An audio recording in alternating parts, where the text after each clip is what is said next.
компостирате или въобще това, което се храним, което обличаме, то е в своята степен резултат от професионалното образование. Какви са предизвикателствата през професионалното образование? Общо взето много често двете страни взаимно търсят някакво развитие. Предизвикателствата са сериозни, особено на този етап. От този ден съвсем прясно е приет закона за предучилищното обучение, предучилищното и училищното образование. Той, разбира се, в много тясна връзка ще кореспондира и с нашия закон за професионалното образование и обучение. И другия нормативен документ, който тясно касае промените в момента, които настъпват, това е стратегията за професионално образование и обучение 2015-2020. Може би някои от вас знаят, може би не съвсем, но съвсем наскоро излезнаха 3 много съществени наредби, които касаят професионалното образование и които попълниха някакви празноти. Една от първите наредби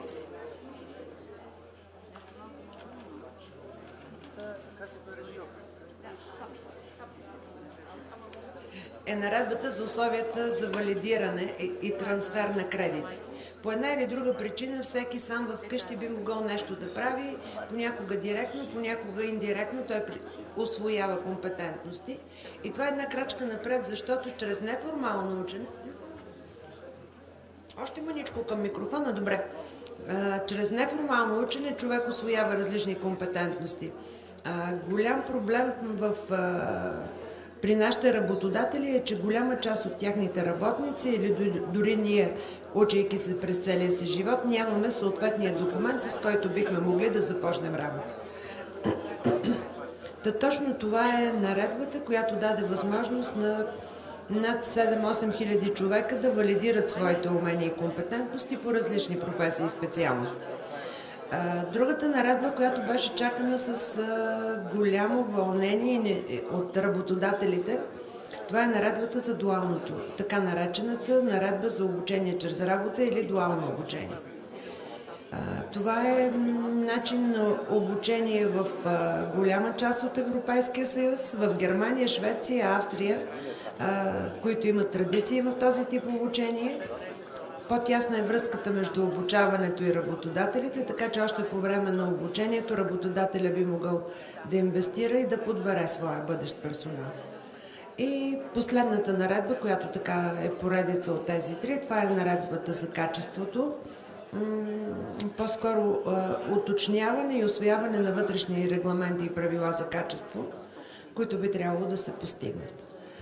Един от основополагащите напоследък документи, това е стратегията за развитието на професионалното образование и обучение, която в общи линии залага на гарантирането на качество на професионалното образование и обучение, подобряване на възможността за заетост, което дава професионалното образование и засилване на отговорностите на различните институции.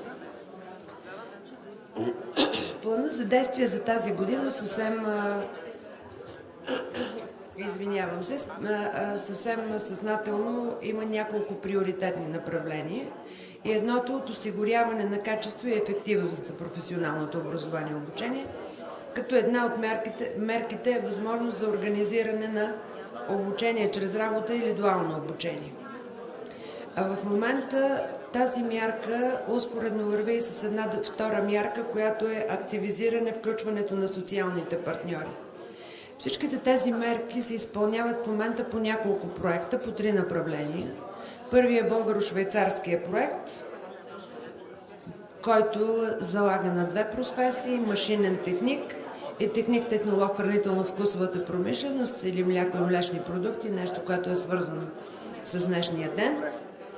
Другия успоредно течащ процес е австрийския пилотен проект за дуално обучение, професията мехатроник и професията икономист. И последният пилотен профес е от заинтересувани работодатели, които сами се обединиха в Пещера и предложиха обучение по професии и специалности, които няма да се финансират по друг проект, а самите работодатели ще финансират. Както забелязвате, тук са няколко професии и специалности, които в Пещера има нужда и които работодателите сами финансират.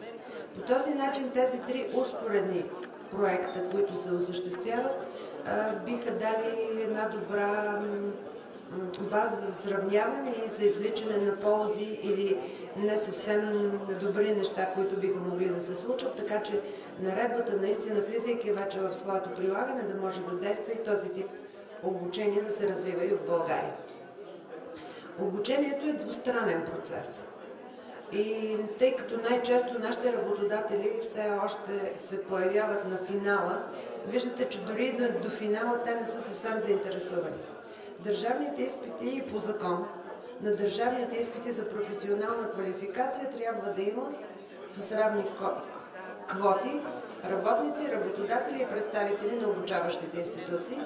Ако ви прави впечатление, не повече от 40 и няколко процента участието на работодателите, някъде расте, някъде намалява.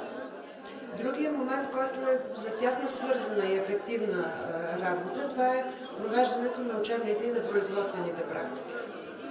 Когато нашите ученици придобиват професионална квалификация, най-добрият вариант е те да бъдат на учебна и производствена практика при конкретен работодател, на конкретно работно място, за да може в процеса, който се развива в периода на обучението, да се създадат тясни контакти, които да осъществят този подбор. Виждате, че дори този процент не е особено голям и би трябвало да се увеличава. Трагично е наистина обучението по професии и специалности, свързани с месо и месни продукти, и месо и мляко и млечни продукти. В много малко училища професионални се осъществява обучение по тези професии. Да се надяваме, че интересът, продиктуван от австрийския проект и дуалната форма на обучение, би довел до раздвижването и да се каже на пазара. 8 са училищата, които провеждат такъв тип обучение. Що се касае до хляба и хлебните изделия, той общо взето няма проблем. Този тип 22 са професионалните гимназии, които осъществяват обучение. Общо взето това е един доста широк диапазон от професии, в които те се включват. Тъй, че това беше от мен. Ако някой случайно има някакви въпроси,